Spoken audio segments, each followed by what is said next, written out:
If you are thinking about buying or selling real estate, you're probably going to want to hire a real estate agent. And I'm here to tell you that not all real estate agents are created equal. So you might want to put a little bit of thought and effort into finding the best agent for you. With that in mind, I have a few interview question suggestions for you, as well as some answers. Okay, the first question you should ask any prospective real estate agent: how long have you been a real estate agent? The answer to this question is going to give you an idea of how much experience they have, although it's not a guarantee of how much experience they have. For example, I have been a real estate agent since 2010. So it's 2022. This year, it will be, wow, 12 years since I've been selling real estate. And I can also tell you that I have sold more than 800 homes. I'm not quite sure exactly how many it is, but that's a lot.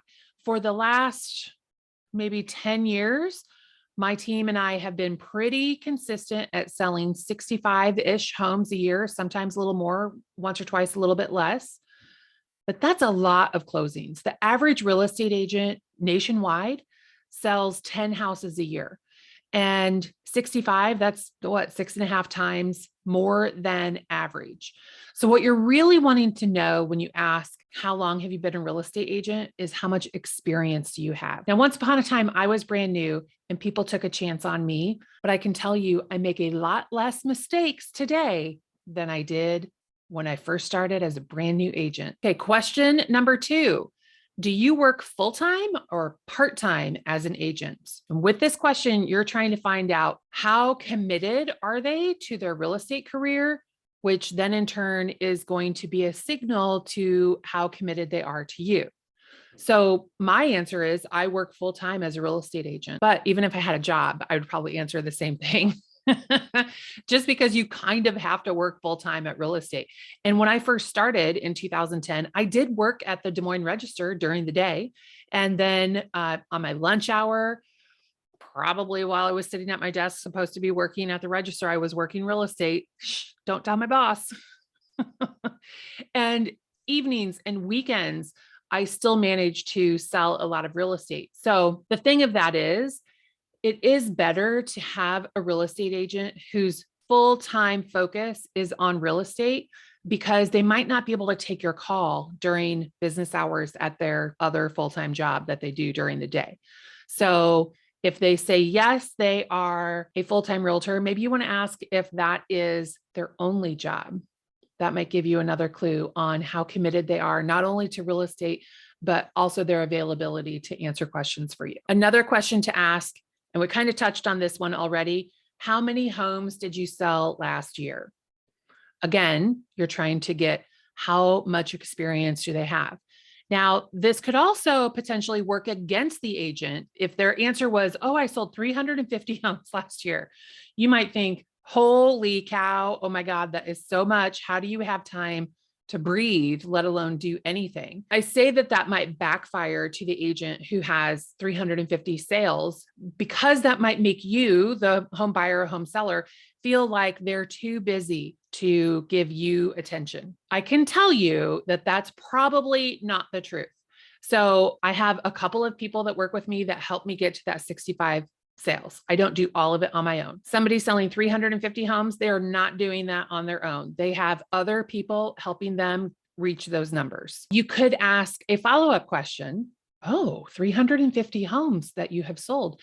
That seems like a lot. How do you find time to work with clients like myself if we were to work with you?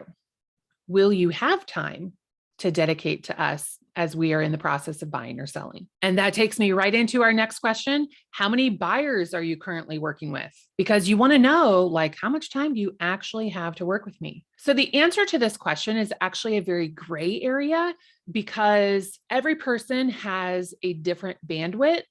And by asking the question, you want to know, well, a couple of things. You want to know, do they know what's going on in their business? Are you getting a good vibe from them that maybe they're telling you the truth, or maybe they're hiding something from you? Because that would be a red flag. And do you feel like they're going to have time to dedicate to you? Now, I can tell you the person who has all of the time in the world is that brand new real estate agent that doesn't have any clients.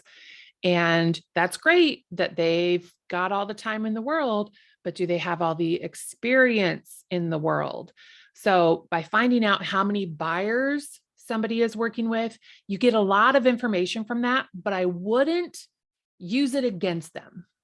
Just because someone is very, very good at balancing their time does not mean that you shouldn't give them a chance if they meet all of the other criteria for you. How many seller clients are you working with? You guessed it. That is our next question. So this question is going to give you a lot of the same information that we just talked about, only flip side for sellers instead of for buyers. And I can also tell you that having more seller clients is less time consuming than buyer clients, because buyer clients usually will need to go out and look at homes on a regular basis. And I, for one, when I'm with a buyer or with any client, whenever I'm with a client, I don't take phone calls or text messages unless we're in some sort of emergency situation. And then I excuse myself.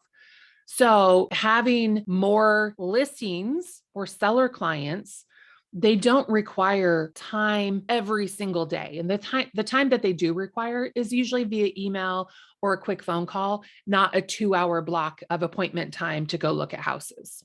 My questions are starting to get a little redundant. Do you work with both buyers and sellers? Yes, of course. If the answer to that question is no, why not? Some agents get to where they're running a team and then they only work with sellers instead of with buyers. If they only work with sellers and not with buyers, but you are a seller who also will be a buyer, like what does that mean? Who will you be working with? How are your needs going to be met in that situation? My next question: what neighborhoods do you specialize in? In the Greater Des Moines area, we are geographically spread out. You can get just about anywhere in the metro area in 20 minutes, 30 if there's an accident, or you're going from the north side to the south side and there's not a main thoroughfare to get there. The areas that we sell the most in are west and north of downtown Des Moines. Now, of course, we sell on the south side, we sell on the east side, but the majority of our sales are west and north of downtown. In a market like Des Moines, it's kind of the same to sell your house in Ankeny as it is in Waukee. There's not really anything super duper special about it that would require a specialization.